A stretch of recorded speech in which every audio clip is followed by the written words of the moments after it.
হযরত তালহা রাদিয়াল্লাহু তাআলা আনহু আমার নবীকে জড়ায়া ধরল। আমার নবীকে জড়ায়া ধরার পর পিছন দিক দিয়ে তালহার গায়ের মধ্যে তীর লেগে গেছে, কলিজা বরাবর স্পর্শ করলো।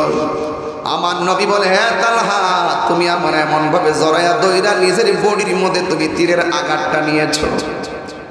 কথা বলতে তিনি তালহার মাথার মধ্যে একটা পাথর পড়েছে, রক্ত আর রক্ত, কিন্তু নবীর বডি মোবারকের মধ্যে তালহা পাথর লাগতে দেয় নাই। হযরতে তালহা রাদিয়াল্লাহু তাআলা আনহু আমার নবীর প্রতি অপূর্ব ভালোবাসা প্রদর্শন করে নবীকে জড়ায়া ধরেছে। আমার নবী বলে, তালহা আমাকে ছেড়ে দাও, তোমার ব্যথা লাগবে। যেই মাত্র ব্যথার কথা বলছেন তালহা মুস্কি মুস্কি হাসতে শুরু করলেন। তালহা তুমি হাসো কেন? আমার নবীর কাছে তালহা রাদিয়াল্লাহু তাআলা আনহু বলেন, নবী গো, আপনি আমাকে ব্যথার বই দেখাইছেন, এই জন্য আমি মুস্কি মুস্কি হাসতেছি। আমার নবী বলে, হ্যাঁ তালহা, ব্যথা পাইলে কান্দে, ব্যথা পাইলে কেউ হাসি দেয় না, তুমি কেন মুস্কি মুস্কি হাসতেছো? তালহা বলি, ইয়া রাসূলুল্লাহ, আপনি আমাকে ব্যথার ভয় দেখাইছেন, ব্যথার কথা স্মরণ করেছেন, তাই আমি হাসতেছি। তালহা, ব্যথা পাইলে কেউ হাসে নাকি? তালহা বলে, নবী গো, আমি ব্যথা পাইতাম কেমনে? আমার পিঠের মধ্যে যদিও লাগতেছে বিষের তীর, আমার বুকটা তো লাইগা রইছে রাহমাতুল লিল আলামিনের সিনা মুবারকের সঙ্গে।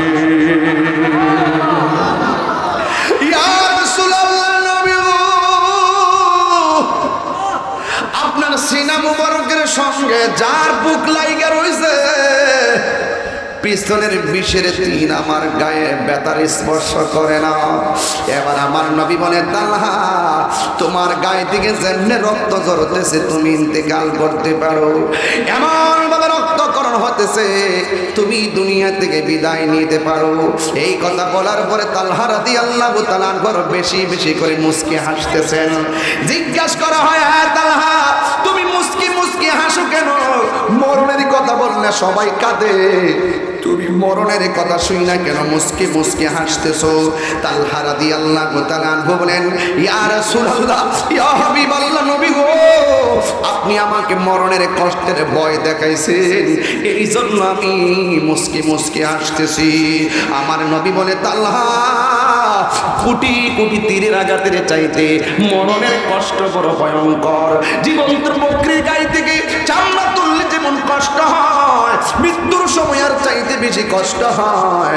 গলাটা শুকাইয়া যায়, 7 সমুদ্র 13 নদীর পানি দিলে পানি তৃষ্ণা মিটবে না। এই জন্য হাড্ডিগুলা খুলে যাবে, রগগুলা ছিঁড়ে যাবে। তীরের কষ্ট আর মরণের কষ্ট এক জিনিস না। এরপরও তালহা বেশি বেশি করে মুস্কি মুস্কি হাসে। বন্ধু, তালহা মুস্কি মুস্কি হাসে।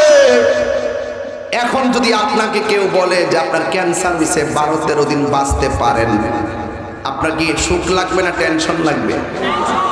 মরণের বার্তা বড় কঠিন। এবার তালহা রাদিয়াল্লাহু তাআলা আনহু মুস্কি মুস্কি হাসেন।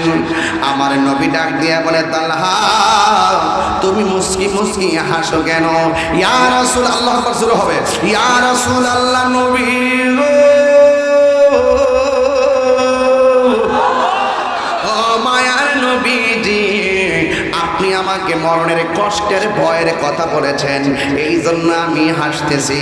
আমার নবী বলে, মরণের কষ্টের কথা শুনলে কি কেউ হাসে নাকি? তালহা রাদিয়াল্লাহু তাআলা আনহু বলে, নবী গো, আমি কি হাসতাম না তো কাঁদতাম নি? যেই তালহার চোখের সামনে নবী,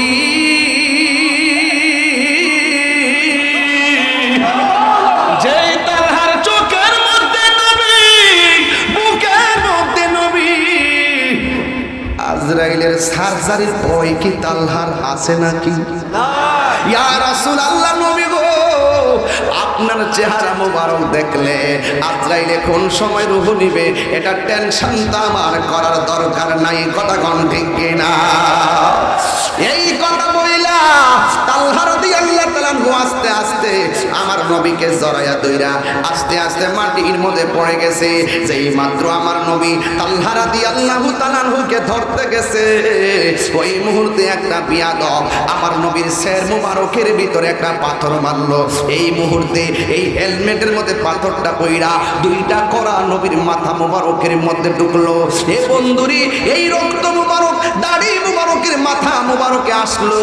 আল্লাহ ডাক দিয়ে কয়ে জিব্রাইল আমার বন্ধু নবীর এই রক্ত মুবারকটা তোমার হাতের মধ্যে লও, কারণ এই রক্ত মুবারক যদি এক ফোঁটা জমিনে পড়ে এই জমিনে আর গাছপালা হবে না।